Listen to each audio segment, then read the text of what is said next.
বনকর্মী কিংবা সাধারণ প্রশাসনে কেউই আসেনি সাহায্যের জন্য। অথচ বিশাল আকার গাছ ভেঙে পড়ে যান চলাচল বন্ধ থাকে দীর্ঘ সময় পর্যন্ত। ঘটনা গোলাঘাটি জম্পুইজলা সড়কের জগন্নাথ পাড়ায়। বৃহস্পতিবার রাতে বিশাল আকার গাছটি রাস্তায় আছড়ে পড়ে। রাতে দুর্ঘটনার শিকার হন কয়েকজন বাইক চালক। শুক্রবার দুপুর পর্যন্ত বনকর্মীদের দেখা যায়নি। বাধ্য হয়ে স্থানীয়রা কিছু ডালপালা সরিয়ে ছোট গাড়ি চলাচলের ব্যবস্থা করেন, কিন্তু বড় গাড়ি চলাচল করতে পারছিল না। শুক্রবার দুপুরে টিএসআর জওয়ানদের গাড়িও আটকে যায়। শেষে জওয়ানরা রাস্তা পরিষ্কারে হাত লাগান। বিশালাকার গাছটি কোনো ক্রমে খানিকটা সরিয়েছে টিএসআর জওয়ানরা। এরপর থেকে বড় গাড়ি চলাচল শুরু হয়।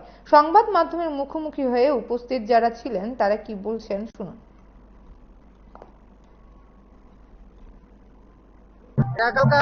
সন্ধ্যা বসে রাত্রে মানুষ বাড়ি যাওয়ার সময় করছে।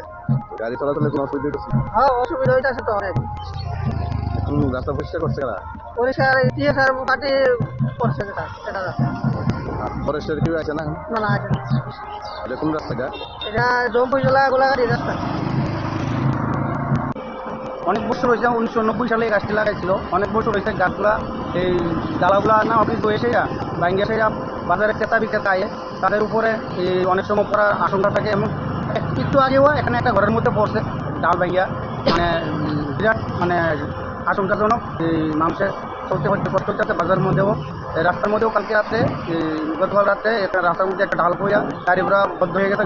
আসা যাওয়া খুব অসুবিধা হয়েছে রাত্রে 10টার দিকে। এই শুকনা ডালাগুলি এগুলা যদি আমরা সামাজিক কোনো কাজে বাজারের মধ্যে কীর্তন চলাকালীন যদি শুকনা ডালাটি আনি আমরা দপ্তরের থেকে আমরা বাধা বিঘ্ন করে, তাইলে এগুলা যদি মনে করেন দপ্তর যদি এটা না দেখে সাধারণ মানুষের চলতে ফিরতে খুব অসুবিধা।